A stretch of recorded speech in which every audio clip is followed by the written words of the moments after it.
ಎಲ್ಲರಿಗೂ ನಮಸ್ಕಾರ. ನಾನು ಶಂಕರ್ ಭಟ್. ನನ್ನ ಹೊಸ ಯೂಟ್ಯೂಬ್ ಚಾನಲ್ ಹೋರಾಟದ ಅಮೃತ. ಪ್ರಯಾಗ್ರಾಜ್ನಲ್ಲಿ ಇಲ್ಲಿ ನಡೀತಾ ಇರುವ ಮಹಾಕುಂಭ ಮೇಳದಲ್ಲಿ 10 ಟೀ ಪಾಯಿಂಟ್ ಅನ್ನ ತೆರೆಯಲು ಕೆಎಂಎಫ್ ಒಪ್ಪಂದ ಮಾಡಿಕೊಂಡಿದೆ. ಮಹಾಕುಂಭ ಮೇಳದಲ್ಲಿ ಕೆಎಂಎಫ್ ಸಹಭಾಗಿತ್ವದಲ್ಲಿ 10 ಟೀ ಪಾಯಿಂಟ್ ತೆರೆಯಲು ಸಿದ್ಧತೆ ನಡೆಸಲಾಗಿದ್ದು, ಜೊತೆಗೆ ನಂದಿನಿ ಹಾಲಿನ ಬಳಕೆ ಹಾಗೂ ನಂದಿನಿ ಉತ್ಪನ್ನಗಳ ಮಾರಾಟ ನಡೆಯಲಿದೆ. ಈ ಟೀ ಪಾಯಿಂಟ್ನಿಂದ ಸುಮಾರು 1 ಕೋಟಿ ಟೀ ಮಾರುವ ಗುರಿಯನ್ನ ಕೆಎಂಎಫ್ ಹಾಕಿಕೊಂಡಿದೆ. ಈ ಮೂಲಕ ಒಂದು ಮೇಳದಲ್ಲಿ ಅತಿ ಹೆಚ್ಚು ಟೀ ಮಾರಾಟ ಮಾಡಿದ ಸಂಸ್ಥೆಯಂತ ಗಿನ್ನಿಸ್ ದಾಖಲೆ ನಿರ್ಮಿಸುವ ಪ್ರಯತ್ನ ಮಾಡಲಿದೆ.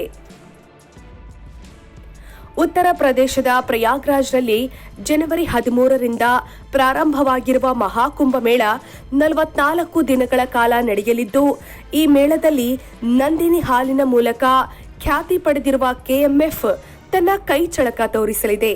ಇನ್ನು ಮಹಾಕುಂಭ ಮೇಳದಲ್ಲಿ ಲಕ್ಷಾಂತರ ಸಂಖ್ಯೆಯಲ್ಲಿ ನಾಗ ಸಾಧುಗಳು ಶಾಹಿ ಸ್ನಾನದಲ್ಲಿ ಭಾಗಿಯಾಗಿದ್ದು, ಗಂಗಾ, ಯಮುನಾ, ಸರಸ್ವತಿ ನದಿಗಳ ಸಂಗಮದಲ್ಲಿ ಪುಣ್ಯ ಸ್ನಾನ ನಡೆಯುತ್ತದೆ. ಫೆಬ್ರವರಿ 26ರ ಮಹಾಶಿವರಾತ್ರಿವರೆಗೂ ಈ ಮಹಾಕುಂಭ ಮೇಳ ನಡೆಯಲಿದೆ. ಶೇರ್ ಮಾಡಿ, ಸಬ್ಸ್ಕ್ರೈಬರ್ ಆಗಿ, ಬೆಲ್ ಐಕನ್ ಅನ್ನು ಒತ್ತಲು ಮರೆಯದಿರಿ.